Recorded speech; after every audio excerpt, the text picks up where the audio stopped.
Quarta corsa, 1 miglio per cavalli di 4 anni, Fiona Spritz, Flica LL, Filo Spritz, FBIB, Fondi dei Greppi, Faustrab in prima fila, Fantasy Black in seconda. Favori in chiusura per FBIB numero 4, Riccardo Pezzatini, giocato anche Filo Spritz, Manuel Pistone numero 3, macchina che accelera con Filo Spritz veloce, che si porta a condurre nei confronti di Flica.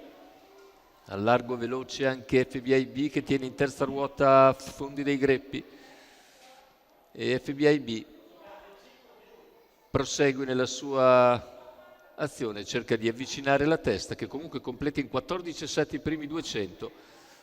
In seconda posizione rimane Flica LL davanti a Fantasy Black. All'esterno FBIB, ma il leader continua a camminare, quindi 400 metri iniziali che se ne vanno in 33.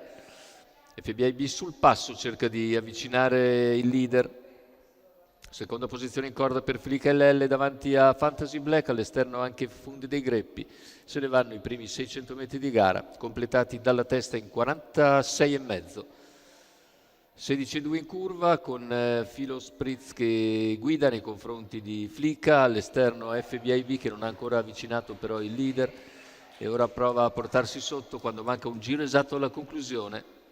Lo segue Fondi dei Greppi, a sua volta tallonato da Fiona Spritz.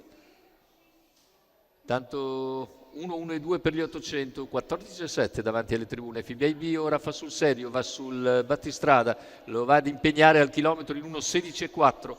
La sua azione è seguita da numero 6, Faustrab, insiste, si avvantaggia FBIB che scende in corda a 450 dalla conclusione, ha preso la testa e ora guida nei confronti dello stesso Filo Spritz. Terza posizione per Fondi dei Greppi, poi Fantasy Black che avanza all'esterno.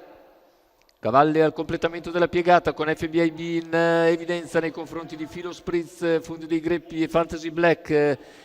FBIB in netta evidenza nel finale, si distacca.